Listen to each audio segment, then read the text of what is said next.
Establishing network connection.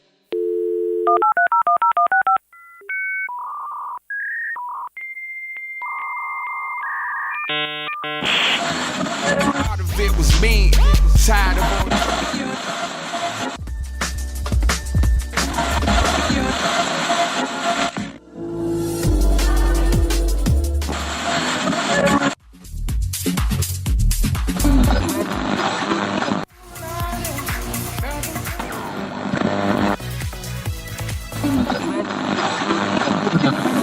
Five, four, three, two, one. This is Bombus Radio, Denver's best underground music station. Yeah, what's up, everybody? Listening to the goodness that we bring to you every chance we get. This is Bombus Radio. We have a special guest in the house today. That's right. We have Moroni from A Dead Desire. Yeah, quality music. Y'all know how we do it. Every time we bring somebody to the B-Mix, it's because we appreciate their musicianship, their quality, and their music. And this is a person that definitely fits that bill. So big shout out to Moroni. Thanks for taking the time to be with us today, brother. Yeah, thank you. Thank you. Thank you for having me. Absolutely. So, I mean, you reached out to us and we listened to some of the, the tracks that you sent. And for me, I'll say for me, I'm going back because I went right back to the 90s. You know what I'm saying? It was like those days sitting in front of the TV, watching MTV, and like all the, you hear all the, it was a big time for, alternative rock, grunge. And that's what you took me back to. And it was like, that was a pivotal time for music like that. I mean, it really, really brought a different sound that you didn't hear up until that point. I mean, rock and roll wise, who was it back in the 90s that were pretty big? I know Soundgarden was huge. Oh yeah, Stone Temple Pilots, Nirvana. Yeah, I mean, and then with the sound that you have. I mean, you with this guitar, and we're gonna be playing a few of your tracks here pretty soon. But like, it almost took me back to like hearing like Stained, Creed, like Incubus, like and Bush. Yeah, Bush was one of my favorites. Like, that's. Oh yeah.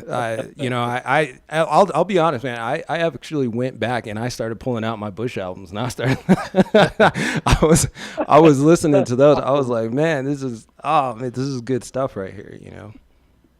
Thank you, brother. So give us some background. So let everybody know a little bit about you. When you got started, who your influences are, etc. All right. Yeah. I actually grew up in a really heavy LDS background. I wasn't able to listen to my own music until I was about 13 or 14.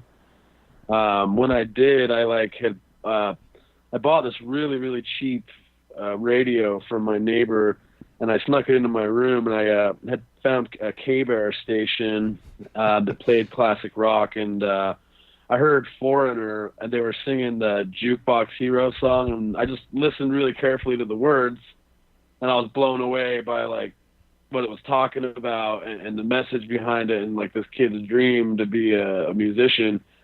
And I mean, at that point, I was still listening to pretty good music. My parents, in my opinion, had a pretty good taste. My dad listened to Bob Seger, REO Speedwagon, ELO, the Eagles. My mom listened to Styx, the Carpenters, ABBA. And the first song the reason why I had gotten that radio was because I had spent a weekend at my brother's place in Logan, Utah, where he was working for my grandfather, and he had bought the Korn Freak on a Leash album, or the Follow the Leader album, and I heard Freak on a Leash and was like, oh my gosh, like what is this? And then like what you're saying, there was that one station back in the 90s where you would put on, I think it was like called The Box or something like that. You would call in, or like you would message them saying, I want to watch this music video. And it was around the time that The Offspring came out with that one song, their first song, that Give It To Me Baby song. I don't remember what it was called. But I saw the music video, Korn Freak on a Leash with the bullet like flying around, and I was like, that's what I want to do. And I got a radio when I got back home and plugged it in, and I listened to Foreigner, and then they kept playing like old school rock. And then from there, I just kind of just started to expand on what everybody else was listening to, and every new band like Bush or Incubus, like Pardon Me from Incubus was one of my favorite songs growing up, as well as Come Down by Bush. Oh yeah. I mean, just growing up, I had like, it's really weird because the first little bit was old school stuff like Bob Seger, the Eagles and the Carpenters and ABBA, and then I get to Korn and Nine Inch Nails and Tool and you know, just all these amazing bands that you hear or you heard back in the day. And that's where I got most of my influence from, were those bands. I would listen to a lot of them. Well, that's pretty cool, because like, I mean, you mentioned like another one of my favorites, which happens to be Nine Inch Nails. Like, I think, you know, Trent Reznor is an unbelievable like producer. I mean, and that's where another huge part of my inspiration comes from is Trent Reznor. I was fascinated at the fact that he played and he wrote the parts for all of his instruments. So I learned how to play the piano, the drums, the bass, the guitar, the violin.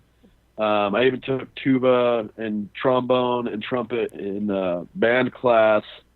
I know how to play the harmonic. I mean, I'm not trying to boast on what I know, but like I was inspired by Trent Reznor to learn all these other albums or all these other instruments. And now it's just me on the album. I hire studio musicians to play the parts to the songs that I write, and to get their energy and their spin on the album, because I've tried doing the album or recordings where it's just me and on all the instruments, and it's just too much. It's too much Moroni. It's like it needs to be a different flow of energy. I mean, I can do it, but like I just I don't know. I never graduated from Juilliard like Trent Reznor. Well, you honestly, like what you said is very true. Yeah, what you said is very true about Trent Reznor. He's definitely a dope musician. He kind of reminded me of like how Prince, because Prince used to be able to do that too. He could play like multiple instruments, and he could do it at a high level, each instrument. A lot of musicians can do that too, to be honest, but a lot of them, to your point, want to kind of simplify their process, and they just want to do what they do and have other people come in and kind of like, you know, add their little flavor to it, you know, and it comes out good. You know, as long as you mix it well and you have a good engineer, man, the engineer is like literally the most important part, really. Yeah. Exactly. Yeah, my producer is phenomenal. I got Joel Pack from Rigby Road Studios in Salt Lake City, Utah, who's my producer, who is the producer for Graham Russell of Air Supply right now, and nice. Royal Bliss, their producer. So, I mean, and I've also worked with Sylvia Massey out of Ashland, Oregon, who produced Tool's Undertow album, Tom Petty and the Heartbreakers, System of a Down's Toxicity album, a few Johnny Cash songs. She composed the strings on the song With Melodic Irony that's found on Resurrecting the Mind that I'm going to be releasing next month, and sweet. I'm really excited about that song too. Oh, that's very nice. Yeah, the inspiration though is mainly like Korn and Nine Inch Nails. And that's what I kind of hear in your music too. I kind of heard a little bit of Soundgarden in there as well. That's just my opinion, but I mean, like, I think that like definitely, for sure, the names that you mentioned, Korn, definitely, I can hear that in your music, and your music's high quality. Oh yeah, the audio slave, like a stone. That song, when I heard that song, I was like, oh shit! Yes. Yeah, that was some good stuff back then, man. That was really good stuff. Inspirations it's are kind important. of embarrassing for me. It's kind of embarrassing for me when I go to jam with professional musicians. They're like, okay, so I start out at key C, and then I go to a G or F, and they're like, you need to play in this key, and I'm like, okay. So I'll just play, and then I'll just go off of where that is. I don't know how to read music. I learned reading guitar tabs off of mxtabs.net like forever ago. Yo, let me ask you In this. high school. Let me ask you this, because that what you just said is very, very important. Because, like, you know, you have your autodidact folks out there that teach themselves how to play, and then you have the people that are classically trained. In my opinion, I think that, like, for the people that teach themselves how to play, a lot of times when they learn the classically trained way, it kind of changes their music, sometimes for the worse, but because, like, they're going off of like pure emotion. Do you want to at some point learn how to play, or are you content with your current status of just kind of doing it how you feel from the heart? I've thought of that, of trying to go and study music theory and to actually learn how to read and write music, but then I literally felt at the same time, I was like, well, I don't really want to cloud my creative flow by like structure and somebody else's opinion on how I should write music. Right. And that's just kind of the way that I viewed it. And when I play, I play in weird. I've been told what chord is that? Well, I don't know, but it sounds good.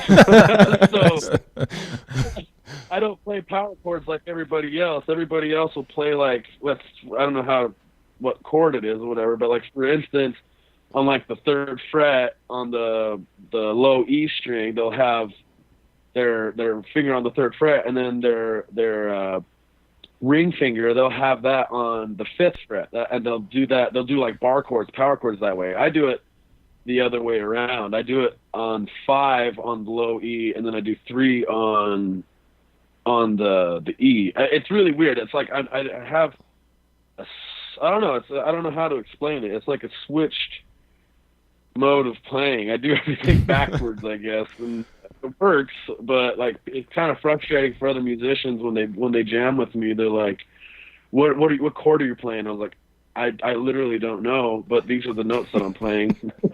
You're like, look. It's 3 on A and 5 on D. It's like, you know, like, or 5 on A and 3 on D. But yeah, that's the way that I explain it. It's kind of embarrassing when I'm working with like anybody that's like an actual professional. Like I'm like, yeah, I got it. I know what you're talking about. Yeah, because I'll mess up the time through just so I hear what note they're playing in, and then I'm like, oh, I know where that is. Yeah, I think that honestly, to me, you know, anybody can, you know, anybody that has the ability, because ultimately what it comes down to when it comes to art in general, is you're basically doing it from the heart. If you learn how to do it, you know, in a classical way where you're trained how to do it, I mean, more power to you, man. I think that potentially that could help out, you know, your overall progression as a musician. But I think that ultimately starting out and even going forward, if what you're doing sounds good and you're happy with how it sounds and it's all good, man, stick to doing that, man. Like, you know, because I mean, to me, like, expression in general when it comes to art is all about what you feel in your heart. And if you play those strings and there's a certain sound that comes out and nobody's ever made that sound before, and that's your sound, it comes from you, you know what I'm saying? I mean, nobody can take that away from you. So yeah, absolutely. I mean, because, you know, you could be this classically trained person, but like you said, it doesn't make you better than, you know, anybody else who that is not necessarily. And sometimes, like you said, it can be a hindrance because in your head you're thinking about all these rules and things like that you should be doing, and then if somebody starts breaking those rules, it's like you just can't understand. Yeah, structure is good a lot of times, but sometimes it's not good. Sometimes you need to be able to freelance and kind of do your thing, because that's where creativity comes from. And when somebody tells you, you have to color in these lines here and this is how you have to do it, it kind of takes away from your creativity. So, yeah.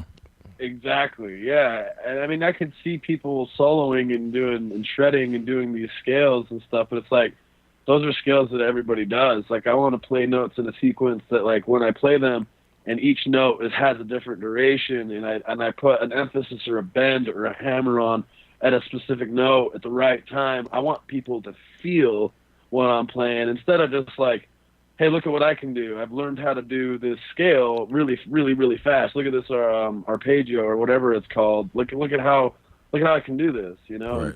Yeah. I mean, more power to that. I mean, eventually, I would kind of like to start learning that and just be really conscious, I guess, of what I'm learning and not let it interfere with my creative flow, because that's literally I do want to advance. I don't want to be complacent, but at the same time, it's like I don't want to lose what I've got going.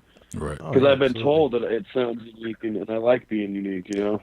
And that's what it's all about, man. Yeah. I mean, to me, like, that's exactly what it's all about. What's your first, what's the first single from your album currently? On the Vanity? Yeah. Yeah. Yeah. So, 'cause you did two Yeah, tracks, so- right? It was. Yeah. The Vanity is the first one, and Okay. then In My Mind is the second one. Okay, because we actually have, just for the people that know, obviously we're going to be playing tracks here in a second or two, and I just wanted to ask and see which ones were the first ones off of the album. The ones that we've heard, all quality, as we've said before, man. And honestly, like the fact that you mentioned that you were not classically trained, like if you didn't say that, I wouldn't know. So that's a good thing, man.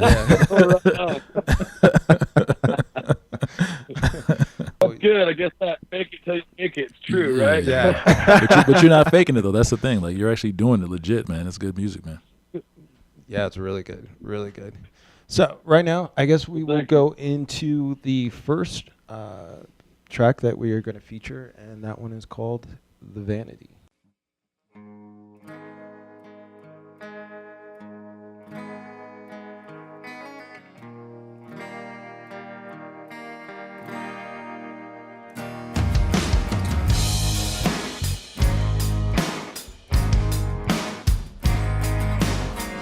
It's time to ride the vibe, run along with the Renaissance inside. It's a new time, your mind is awakened now, holding on to the words that you found. As she said, I fell in love tonight, holding on now, hold me close. Right now I'll hold your hand tonight. Later on I'll hold your heart. And I scream, so you think you were born this way? Give it up, that's a hard day life.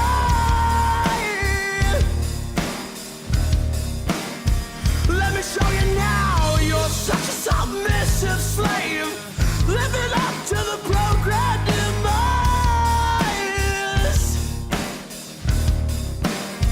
And it's all in vain.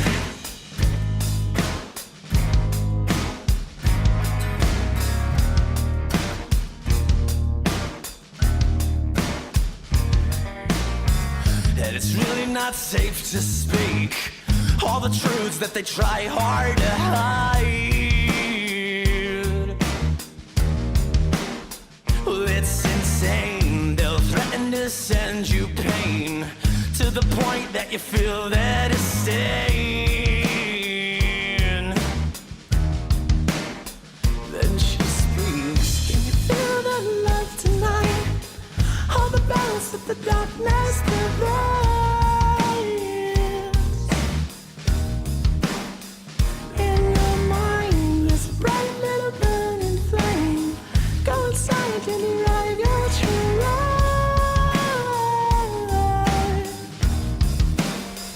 As I scream, you should really consider your hate. All the rage and the pain that you save.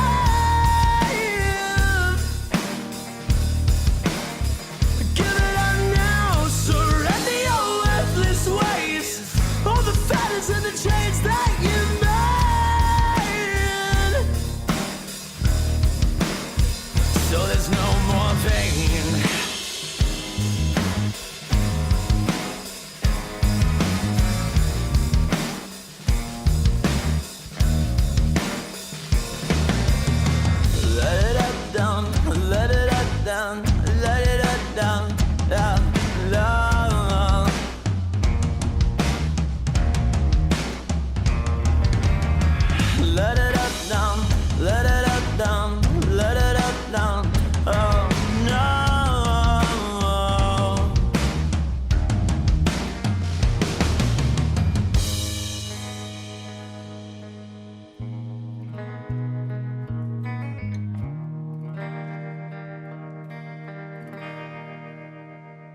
That was The Vanity by A Dead Desire.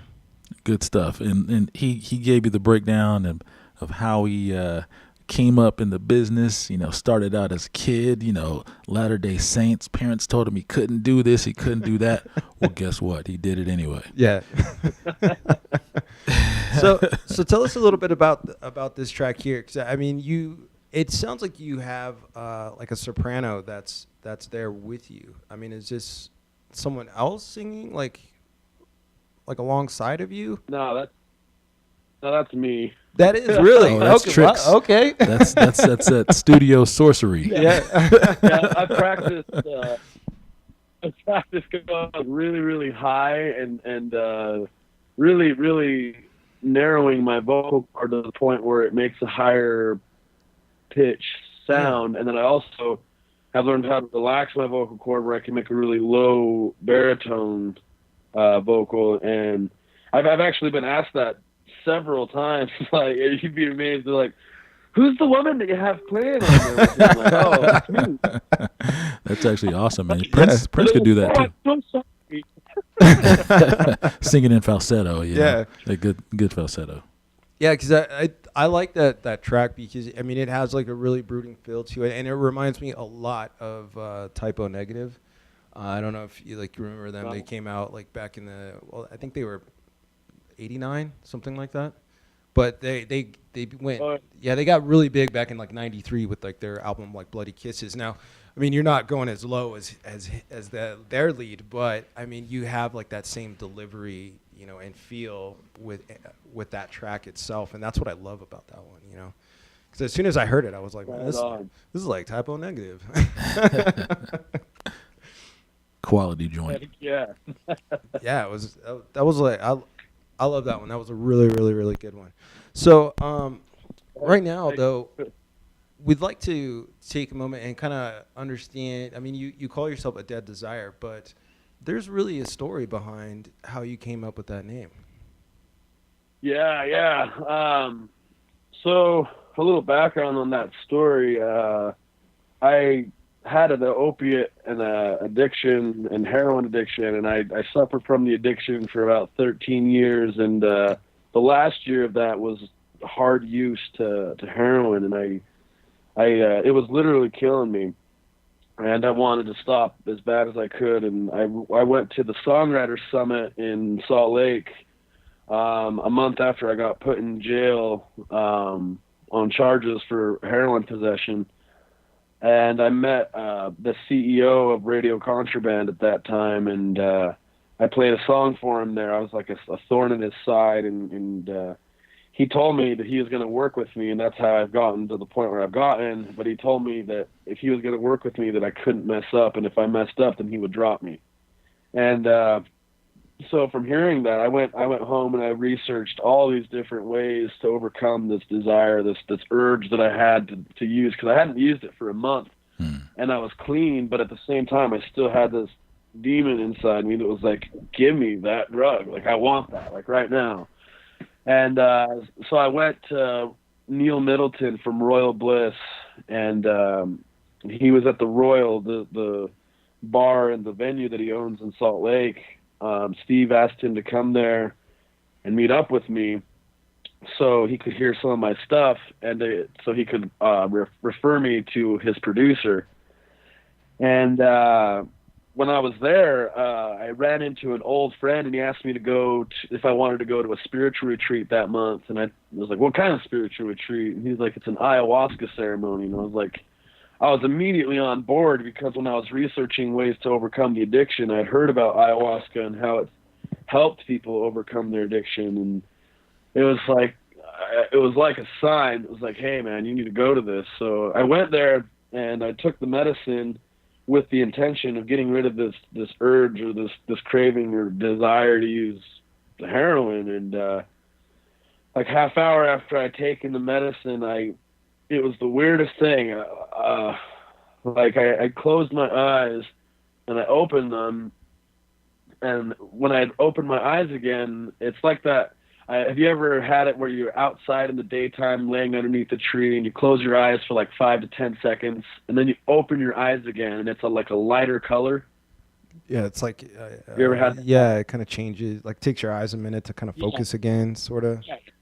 It's like grayish light color. I saw that color, but it was like this beautiful, vibrant gray and like purplish turquoise color everywhere. And I was like, what is this? And I looked down on the ground and I saw a dead body. And I was like, who is this, like, for real? And I looked around and I looked behind me and there was this girl just crying into her hands and she was throwing up into this bucket. And I was like, nobody was seeing this dead body. And I was just thinking to myself, this has got to be like part of my vision. This has got to be like part of the medicine. And I got curious. I was like, who is that? And I leaned down because it was literally like 2 feet away from me to my left. And I leaned down to look at it, and the head was closest to me. And I leaned down to look at the face, and it was me. And my skin was deteriorating. It had lost all of its color, and it was falling off of my skull. I could see my bones and my decomposing body. And I got so scared in that moment, like so terrified. It felt like 3 dull daggers were just slowly piercing through my heart. And I was holding my breath because it hurt so bad. And I was sitting there like just taken by this experience, not knowing what to think or what to do, how to act. And the pain got so intense that I felt like I was dying. I thought I was having a heart attack.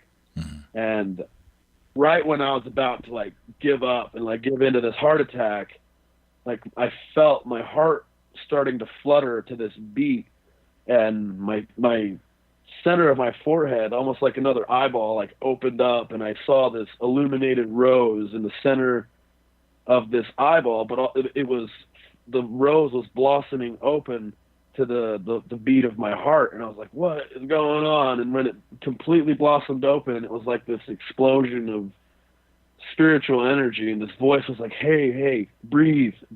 And I took like this huge breath, like, whoa, what's going on? Like, I literally thought I was dying. And right in that moment, the spirit guide told me, it's like, hey, you just witnessed your death to your addiction to heroin, but it's also, you just witnessed the exact same thing that'll happen to you if you choose to use heroin or opiates willingly ever again.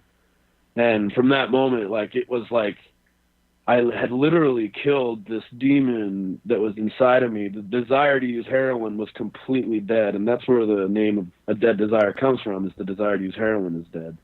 You know, that's awesome, man. That's an ill story, just because, I mean, honestly, to your point, you know, everybody, you know, certainly not everybody, but a lot of people do have issues when it comes to certain addictions and things like that. But, you know, figuring out how to get past it is the ultimate key. And sometimes, you know, it takes, you know, like getting, you know, like, you know, drug, you know, like do like the most horrible possible thing in order to like get over that. And it sounds to me like just experiencing that and seeing that, you know, even if it was even in your mind, it was still very real. And seeing that has helped you overcome that. And that, to me, like, that's awesome. And you've actually taken that and cultivated that into your music. Yeah. And that's where your energy is going. That's good. For sure. Yeah. I've lost over 100 pounds since then. I'm actually an advocate for addiction recovery, and I'm trying to start a nonprofit organization to rehabilitate anybody addicted to heroin or opiates, because I read this article the other day that was really heartbreaking, because I was considered to be in that little bracket and I was close to that point. But in the article, it was, I think it was USA Today or it was one of those news things on your phone where you swipe to the news applications, and it was about the opioid epidemic that's going on. I clicked on it, and I was just heartbroken to see that it's now the leading cause of death in Americans under the age of 50 is opiate overdose. It's not cancer, it's not heart attack, not anything. It's opiate overdose. And I'm like, I can't even believe that. And then I wrote that song, I'm Changing, I'm Becoming. It's written and dedicated to and for anybody trying to overcome their addiction. And I opened every single show with that song. And when I played the Whiskey Go-Go in Hollywood, I was even more heartbroken, because within 15, 20 minutes of me finishing playing, it's like 7 or 8 people came up to me and they were like, "Oh, I was in tears after you started playing because my girlfriend died last week. She overdosed on heroin." Wow. Or, "Oh, my brother died at the beginning of the month because he took some pills with his sleeping pills." Yeah. My buddy died that May of overdose because he took some opiates with a sleeping pill and was drinking alcohol. And I mean, there was so many people there that were crying, and like I was like just blown away by the amount of support that there is for trying to help people overcome that addiction. And that's what I advocate for, is to try to help anybody and to give them hope. And if anybody ever needs any help, I'm totally down to help them in any way that I can. That's really powerful for you to share your experience, but then also for you to be able to defeat, like you said, this demon that was inside of you, and now being this advocate to help others. I mean, that's amazing. Oh yeah, to do that. It was shameful for me, man. It was really shameful for me to come out back then and be like, "Oh, I have an addiction to heroin," because like that's so looked down upon. But at the same time, it's like it's a really big issue, and it's a really uncomfortable one to talk about in public. And because if you say that one time that you were a heroin addict, you're like immediately labeled as a druggie, or like you're damaged, and that's not the case.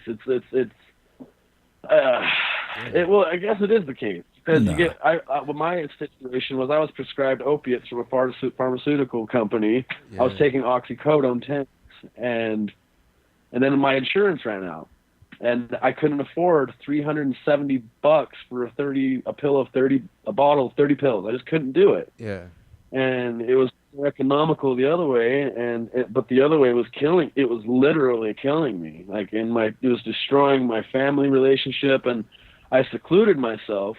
And I didn't want anybody to know because of how ashamed I was. Yeah. And it was this vicious cycle of me going to my room and being comforted and consoled by this demon that was just continually destroying my life. And it just was just a paradox. It was like that guilty pleasure that was literally killing me. Well, you're doing God's work now, because honestly, to tell you the truth, anybody that's listening right now, will be affected in a good way by hearing your story. Because a lot of I was surprised to learn a lot about, like, because I'm big into jazz music, so a lot of like the forefathers of jazz, like your Charlie Parkers, your John Coltrane's, your Sonny Rollins, a lot of them used to do heroin as well, and a lot of other harder drugs also. But they're great musicians. Yeah, I heard that. Yeah. But that doesn't take away from that at all. Yeah. I heard there was a famous jazz player who was addicted to heroin, and they've taught that in some jazz classes, and some of the students get it into their head.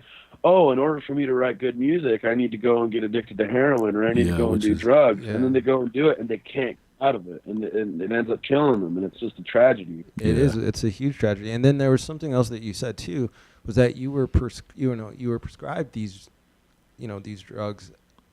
And that's like from a medical institution is doing that, and that's a huge thing. That's why a lot of people nowadays are on it, because they're getting it from pharma. Pharma's basically giving them these pills, and then they get addicted. Yeah, and it's not like something that they wanted to do or something like that. It was like it came from a trusted source. Somebody Meek Mill, the rapper, he actually got his teeth. It's like his teeth extracted.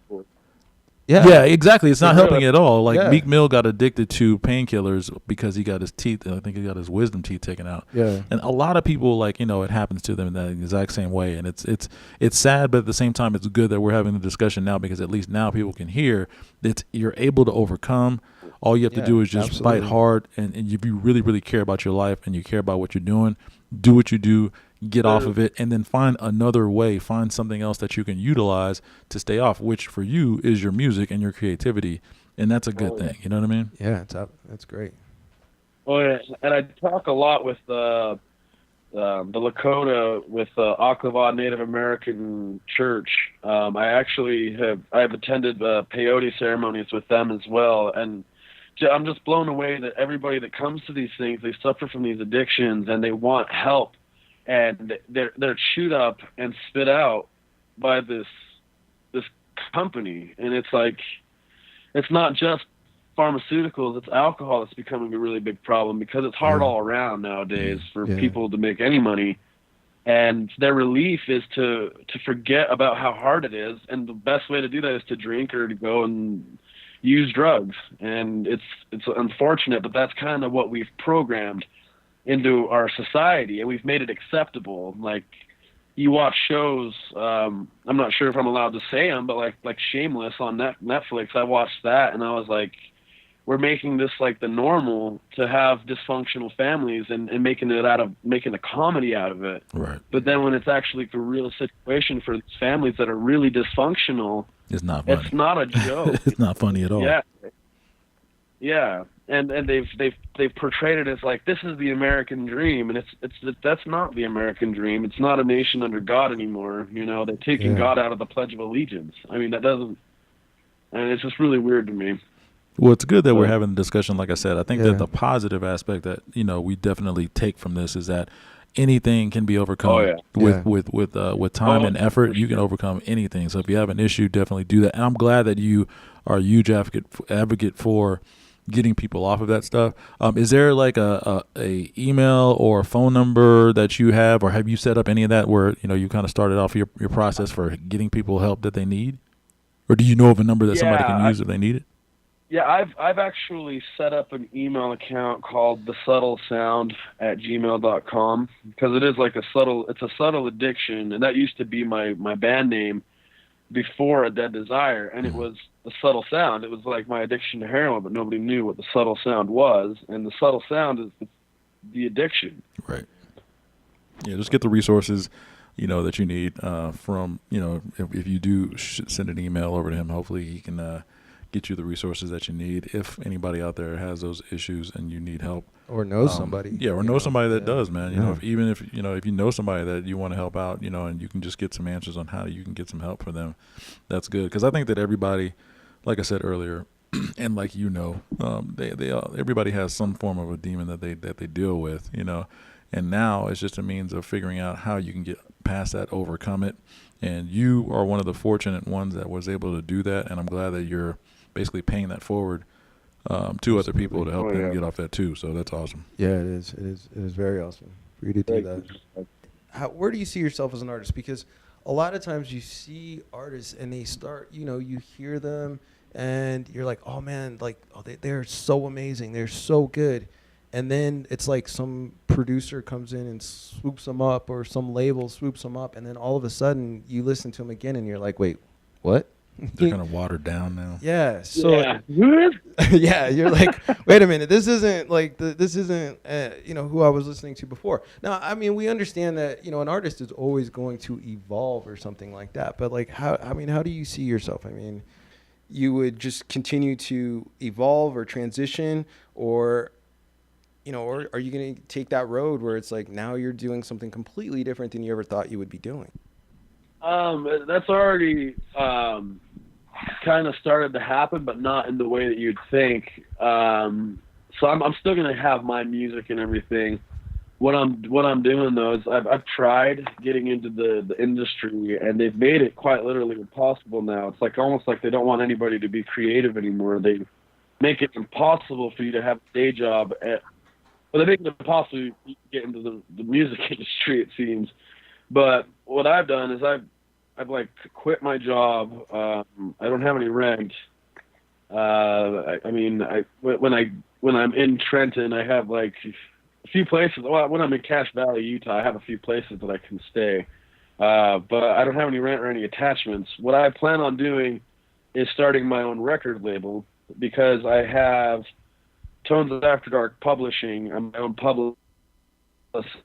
I Shutter Productions, and I do all my own music videos and all my own post-production and everything. And the only reason why any artist usually gets signed with a label is to get a lump sum of money, which is actually a loan that artist has to pay back to that label over a certain period of time. But most people don't know that. Yeah. It's an actual loan. It's called an advance. Most people they're advanced. And it's usually pretty big and nice. But the problem with that is that the only reason why artists really go to the label is to get publishing deals, licensing deals, and to make music videos. I mean, I looked up the cost of the average cost of a 10-hour day of music video production is $3,000 to $10,000, and that's just ridiculous to me. There's no way that a solo artist like me is going to be able to afford $10,000, especially if my video is going to take 3 days. That's $30,000 on one video. That's ludicrous to me. That's crazy. So what I plan on doing is starting the nonprofit organization for rehabilitation of people that have drug issues, not just drug issues, but alcohol problems, marital problems, relationship problems. And as an incentive for them staying clean or staying away from that energy, because you'll be amazed at how many ceremonies that I've been to. Now that I'm done doing those ceremonies, I volunteer my time. I go there, and I help people that are utilizing the medicine to heal themselves. I go and I volunteer my service. And when I'm there, you'd be amazed at how many musicians. I've seen musicians that I'm like, dude, you're like 20,000 times better than me. Why are you not like just wow? And then they tell me their story, and it's usually around the same thing. Is they had a band, they had this incredible talent, but nobody gave them the time of day, and the band stopped playing. And then they had this idea that they were going to be famous, and they started using drugs, and now they're addicted to drugs, but they're not in a band, and they're still trying to do their music, but the drugs are getting in the way. And it's like, that's the same story with so many people. So for my incentive is to, like, people that really, really do want to get off and to help themselves, the nonprofit organization is going to be a real rehabilitation that's going to help them, and is an incentive for them to stay clean if they are a musician and they fit the bill that would fit the label. What I would do is give them a 5-year contract, because it's the law that to register with ASCAP, you have to have a publicist who takes 50% of your earnings. I'm my own publicist, and I'm my own singer-songwriter and performer, so I get 100% of everything. If Tones After Dark Publishing is the one doing the publishing and the licensing deals for the artists that sign underneath the label, that 50% that Tones After Dark Publishing gets, I'm not going to be like in a traditional label and take that money. I'm going to take that 50%, and I'm going to promote the artist. I'm going to show them I'm going to get them their equipment, how to start up their own business, how to make themselves commercially viable without the use of a label, make them completely independent, and to help them make money in the world instead of some corporate company that now they ask you to have over 10,000 album sales. You have to have over 10,000 likes on Facebook. You have to have this huge following. It's like, why would I want to sign with you if I can prove to myself that I can do it all by myself? It just doesn't make any sense to me. And that's where I see my... That right there, what you just said is exactly like the difference between now versus then, because back in the days, the record label would do most of the legwork for you. Like you said, they would foot the bill for the, basically they give you the advance. Within the advance that they give you, you're paying for the video, you're paying for the promotion of the music and everything else. And basically once they get their money back and they recoup that money from you, then you start to get a little bit of money.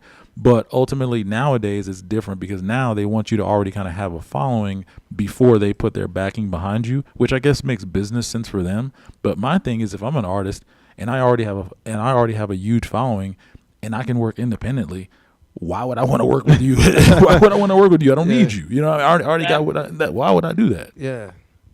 Exactly. There was this article that I read of Dave Matthews Band, and I guess that he's done a lot of his stuff independently, and he had a publishing deal come to him, and he reviewed it, and after reviewing it, he was blown away because if he were to accept that publishing deal, he would miss out on several $1 million a year. So it's like, why would you want to do that?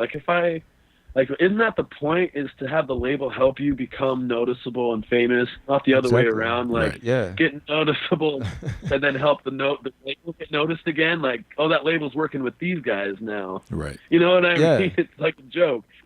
So what I want to do is help the people, and I think that if you have a more of a desire to help the actual musicians instead of being selfish and greedy and trying to just amass this huge amount of wealth, which is just kind of ridiculous, because that's one thing that I've learned over the last little bit, like living in like a trailer or like sleeping on people's couches or anything. It's like, you don't need some like $5 million house and the $500,000 car, whatever the amount of cars. I don't even know. I don't care. It's like materialistic things.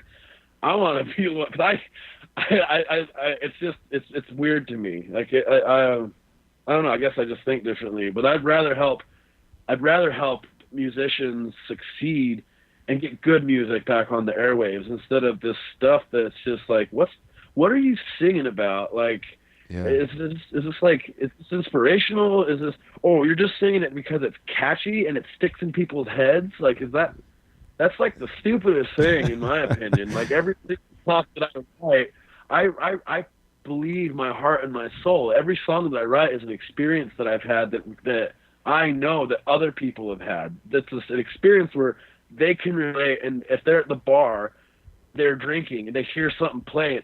I want to write the kind of song where people set their shot glasses or their beer down, and they turn their head at the bar, and they're like, what is that? Like, what is that? That's, oh my gosh. That's art, man. I want that kind of music. That's art, man. That's what, and see what you just said. You just described exactly what most true artistry is like when it comes to musicians. Right. I mean, people that do this because they just want to get their viewpoint out there. Everybody has a viewpoint. Every person that is alive has the ability to show, what they can offer to other people. And what you're doing, it's awesome. I think that the message that you're giving within your music and what you're trying to do to help other people in relation to their addictions, it's good stuff. And you're gonna get, trust me, if it's not in this lifetime, it's going to be somewhere else, but you're going to get your just due, man. Hopefully it's this lifetime, because I think that your music is awesome. Yeah. And it's good stuff for sure. People and being independent and staying independent, and not letting the quote unquote man come in and mess up your groove. I think that's what it's all about, man. Never sell out, bro. Yeah, Never. Don't do it. And don't fall into, like, it's like you said, like, everybody, like, music today has like this formula, right? And everything sounds the same, and you're just like, this again. Like, even though it's ABCs. A different band or group or whatever, it's like the same thing. It's the ABCs. It's the ABCs, man. It's a harmony, a very simple harmony that you learn in kindergarten or even third. When you're 3 years old. That people just do that now as grown-ups, and it's just like this the same old phrase all the time, and it's repetitive. The labels have creative control. The labels tell you what they want you to write, and it's like, I don't manufacture songs like that. I don't. I mean, I worked with this one guy from the radio industry who they flew me out to Washington to work with him, and he sat me down and we started drinking. This is back when I used to drink. I don't drink anymore, but it was about a year and a half ago. He sat me down and he's like, okay, man, we're going to write a song. And I want you to start it out going, chugga, chugga, chugga, chugga, chugga, chugga. And I know you thought, like, what? Really? I was like, you heard the songs? It's like, I don't manufacture songs. I don't manufacture bullcrap. I'm not going to just use something that's catchy that everybody else is doing. Like, I want creative control, and if I've already made up my mind that if anybody offers me if I do get signed or anything, which I highly doubt I will, because I'm pretty hard set on starting my own label and helping people with addiction recovery. But if that opportunity arises to help me get my finances in order to start my own label and nonprofit organization, then I will make it very clear to them. Because I take a music business class. I actually graduated from the Conservatory of Recording Arts and Sciences in Phoenix, Arizona. And I know how to read the contracts. And I'm going to read it in detail, and I'll be like, hey, man, like, if this doesn't vibe with me, I am not going to do it. And if there's any shady stipulations in here, I'm not even going to consider signing with you. Yeah. So I'm going to make it very, very clear to them that I'm not messing around when I say that I want creative control, that if they want me to sign with them, it's only going to be for one album. I'm going to tour one tour with them, and I'm going to be very specific. I mean, I already have this following that's starting to grow. They released, like I was saying, in my mind on November 12th, in one radio station, BBC Network in Beirut, Lebanon, on Radio 1's Lebanon. They released In My Mind, and that already has over 4,500 Shazams within a month and a half, 2 months of being aired. And that's just one radio station. And within the last week and a half, 2 weeks, the Vanities received almost 900 Shazams. So Very nice. the potential there for me, I'm having one of my songs reviewed this month at the Rock Radio Convention in Vegas. I opened last year. The CEO of Radio Contraband asked me to open last year, and I opened the whole Rock Radio Convention for Papa Roach, All That Remains, Incubus, Dead, Righteous Vendetta, Rachel Lauren, Shallow Side. There was a whole bunch of bands that I started. I played a 15-minute acoustic set in front of every rock radio in the nation, in front of every record label, and ever since then, I have the ability now this year, because they're gonna, after reviewing my song, they're gonna send it out to every rock radio panel. I'm gonna have the ability to solicit my own material, and that's the main reason why I want to start my own record label. Is because if I have the connections to all the program directors of every radio station, what's the point of me going to a record label who has the ability to solicit material if I can solicit my own?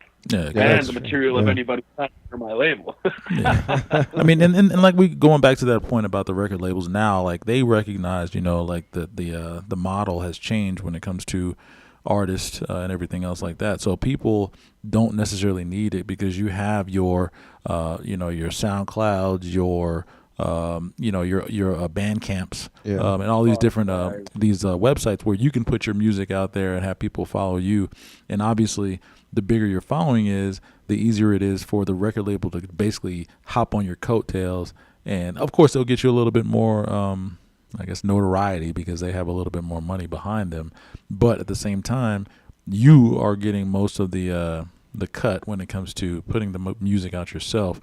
And working with a record label, for some people it's good, like it's good for them. Do your thing. But for some people that want to have their creative control, they don't want to be told, hey, I want this formulaic way of making music, and I want you to do this first single, and I want it to be about this specifically, and then the second single about this, and then we're going to do 2 videos, and then we're going to do this again on another album. Like, it's like, some people don't want to do that. You know what I mean? Like, and what you're doing right now, to me, just keep networking, keep doing your thing, man, and you'll be fine, bro. And we're gonna help you out as much as we can. Yeah, so. Definitely. So when you get this label started and everything like that, let us know. Yeah, you know what I mean? Definitely let us know, because we will definitely support you in what you're doing. Cause heck yeah, I'm totally down. That would be amazing. Yeah, it would be great. And then because we're gonna be having we'll have a new headquarters here pretty soon. Pretty soon. Yeah. It's, I know you guys have been working on it, man. We've been working on it. So maybe once we're done, we can have you come out and do a performance here or something like that, man. It'd be great. Good yeah, mile high totally city. Yeah. We're not that far, man. We're in Denver, man. We're right around the corner from you. Yeah, so we're not too far. So it'd be great. I can just hop on the 80. There you go. Hop on the 80. So we're gonna play one more track of yours. This one is "I'm Changing, I'm Becoming." Tell us a little bit about this one before we go into it. Yeah, so "I'm Changing, I'm Becoming" is written and dedicated to and for anybody trying to overcome their addiction to heroin or any addiction, but mine was heroin, and that specific song I wanted to dedicate to my buddy that passed away in May of last year. His name was Levi Gavench, in Redding, California. He wanted to go to the ceremony with me, but he was drinking. Kind of hypocritical of me not to take him because I was drinking the night before, but I had also attended an ayahuasca ceremony before, and I thought it was okay for me to do it. And I was like, dude, next time. And I didn't know that night he had taken some opiates and a sleeping pill. And after I got out of my ceremony that next day, I got a call from his nephew, and he was like, "Did you hear?" And I was like, "What?" And he's like, "Levi died." And I was like, "What?" It's like, "I just saw him like last night. I gave him a hug and everything." And he's like, "No, he died, man." And I was like, "What happened?" And he told me, and that's the last time I had a drink of alcohol. Was that time, because it was so hypocritical of me not to take him. But even if I would have taken him and he had opiates in his system, it goes against the the code of the diet. There's a strict diet with ayahuasca. You can't have any pharmaceutical medications in you, or you can't have any meat in your system because of the energetic interference of the energy of those animals, or the spirits that reside in the intentions of the energy, the intentions of the behind the pills, or the intention to make money, basically. It's energy that they put into those pharmaceuticals, and it killed them. And that's what I'm changing and becoming is about. It's dedicated to Levi Gavin, just specifically, like a really good friend of mine. Rest in peace, Levi. Yeah. Yeah. I am changing. I'm becoming. We'll be back.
That was I'm Changing, I'm Becoming by Dead Desire.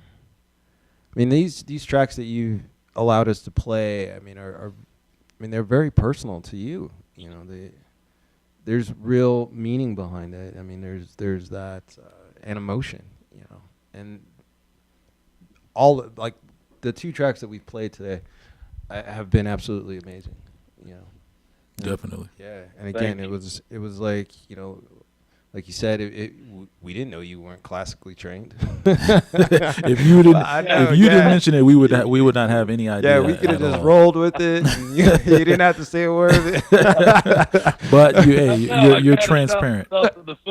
Yeah. Well, let's do this now. Where can we find your music, like online? Are you selling it at all online currently?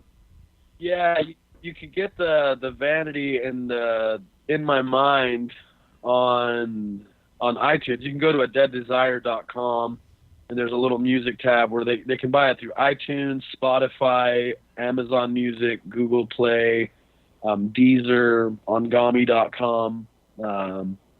They can purchase the song I'm Changing, I'm Becoming, but it's not the exact version that they just heard. The one that they can get right now is the unmixed, unmastered, unofficial EP version. It's still all right, but the actual mastered version that they just heard is going to be on Resurrecting the Mind, which is releasing either at the end of this month or sometime in March. Okay. Cool. So you got the raw version out there. That's what we call the unmixed. We call it raw. You know what I mean? It's raw. You know what I mean? It's not mastered yet. It's the raw version. Yeah. Yeah. Yeah, good stuff, man. We appreciate your time today, man, and the stories too, man, and the just everything that you talked about, man. It's all good stuff. Everybody that is listening right now, if you have any issues with any type of addictions, give them that email again, so they can reach out to you. thesubtlesound@gmail.com. THESUBTLE sound@gmail.com. Cool. It's not that I don't know how to spell sound. I just didn't spell it out. You don't have to. I think that most of the people that are listening now hopefully know how to spell sound. I would hope. Yeah. Everything that you, like you said, everything that you've talked about today, it's been great. You know, and I would definitely want to say thank you to you for everything that you're doing, all the stuff that you're giving back to, you know, helping people, and then also just really being open to share your experiences with us and our listeners today, because a lot of times a lot of people might shy away from that, and you've been very open about that. So I just want to say thank you.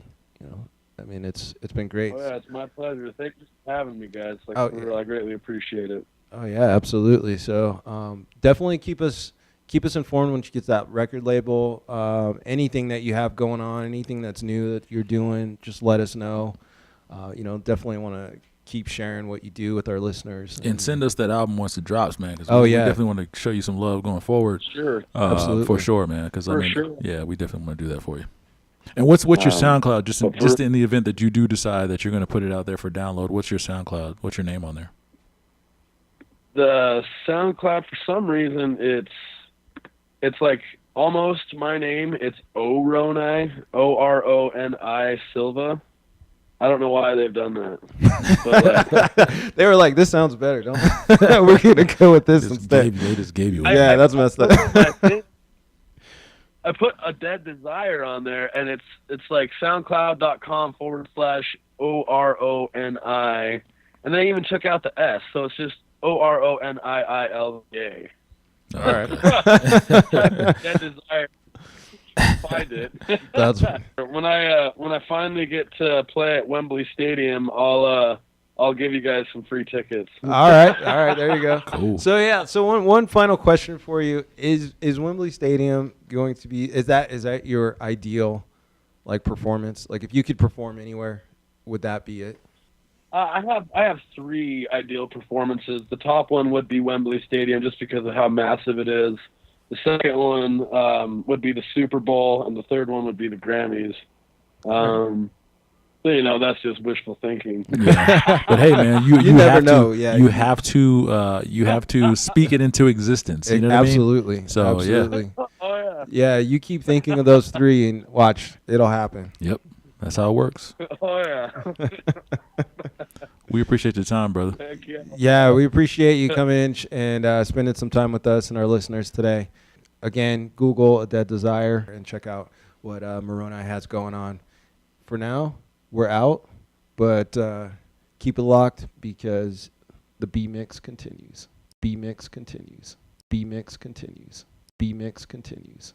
B-Mix continues.